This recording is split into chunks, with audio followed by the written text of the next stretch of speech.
Chers compatriotes, je suis ici avec Mohamed, vous voyez derrière nous, c'est la citadelle en fait qui a été transformée en université avec des logements. Mohamed, que peux-tu nous dire de cette citadelle? Donc la citadelle d'Amiens, donc là ils ont fait des travaux. Donc là derrière c'était l'entrée des cellules, c'était des cellules où vivaient deux familles par cellule. Là. Je t'en prie, vas-y Mohamed, montre-nous. Juste là. Bon là-bas ils ont fait des... Montre-nous les cellules Mohamed, où elles étaient. C'est par là. Donc là ils ont fermé parce qu'ils ont fait des travaux. D'accord. C'est par là. C'était... voilà. Quoi? Tu vois la grille? D'accord. Bon, la grille, bon, maintenant ils ont fermé parce qu'ils ont fait des travaux. Donc là, ils l'ont gardé. D'accord. Mais de l'autre côté, ils ont fait des logements. Donc voilà, la mairie d'Amiens a fait des logements.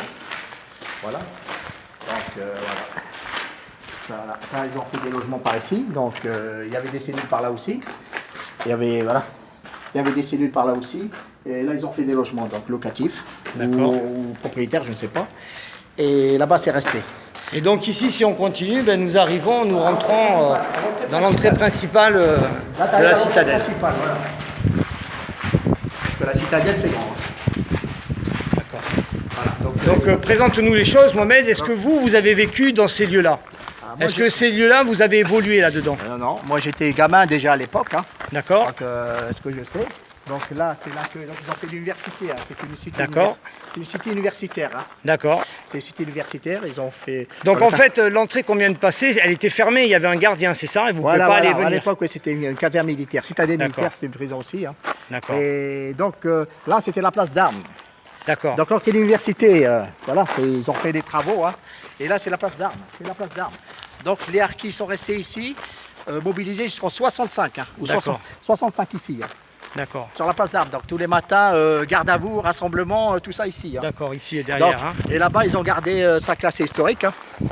D'ailleurs, ironiquement, quand vous lisez derrière, sur le panneau derrière moi, ironiquement, vous voyez que la place de parking, Mohamed, elle est réservée aux cellules commerciales. Ah oui, c'est quand même l'ironie de l'histoire. Ah oui. Parce que c'est bien des cellules qui ont été ici. D'ailleurs, je vous le montre, si vous le voyez bien.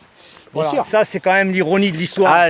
Donc on ne veut pas à la fois rendre hommage à nos compatriotes harkis et célébrer la mémoire de nos compatriotes, mais on veut quand même garder, réservé aux cellules commerciales.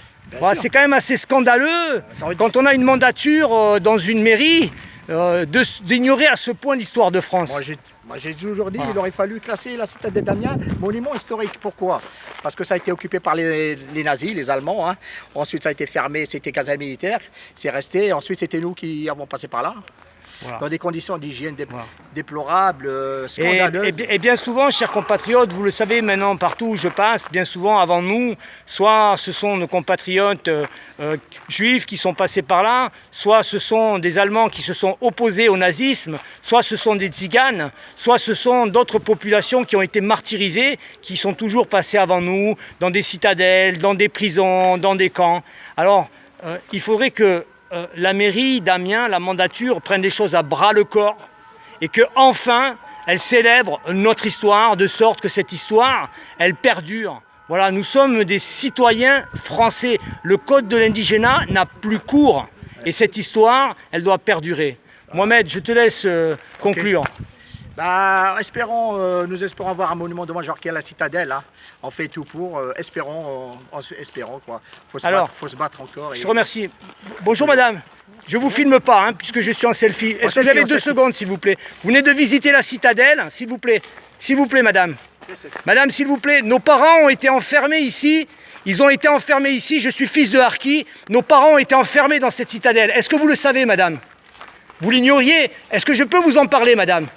Nos parents ont libéré la France, madame, sur la côte méditerranéenne. Si vous êtes aujourd'hui en liberté, c'est parce que nos aïeux se sont battus et sont morts pour la France.